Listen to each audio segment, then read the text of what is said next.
Savez-vous, mesdames et messieurs, que la meilleure option qui vous reste lorsque vous êtes pris de frayeur ou en situation de détresse pour sortir du pétrin, ce n'est certainement pas de vous nourrir de la peur.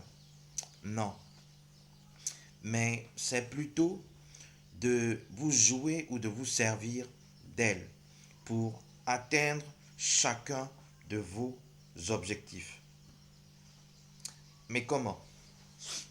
Par exemple, en ne la prenant pas au sérieux, en vous assurant de ne jamais servir ses intérêts exclusifs, en minimisant au mieux son influence négative dans votre vie et dans la vie de votre entourage, en n'étant pas soumis à ses contraintes ou en évitant de marcher selon ses conditions et pour finir en l'empêchant de cristalliser toute votre attention.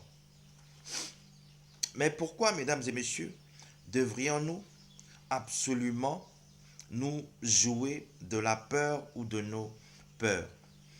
Tout simplement, mesdames et messieurs, parce que la peur agit sur nous et dans la vie de notre entourage tel un gros boulet qui peut nous ralentir considérablement ou empêcher notre évolution positive.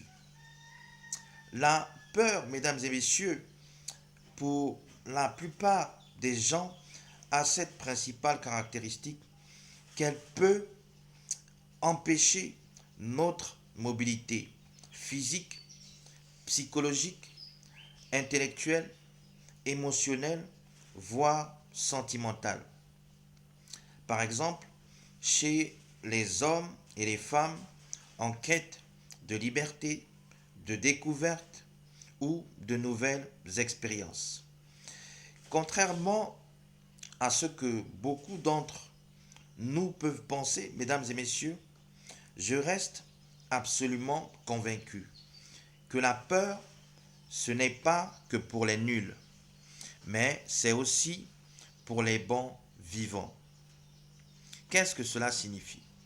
Cela veut tout simplement dire, mesdames et messieurs, que la peur est ou peut être du côté de l'opprimé, mais elle est également du côté de l'oppresseur. Il est certain, mesdames et messieurs, que face au danger, on aura toujours de bonnes raisons d'avoir peur.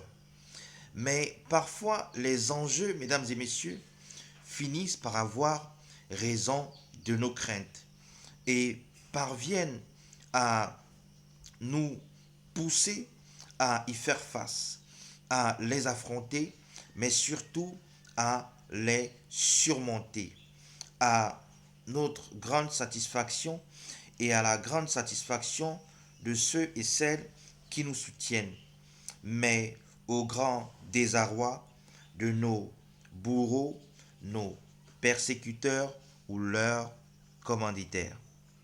Que quelqu'un médite là-dessus.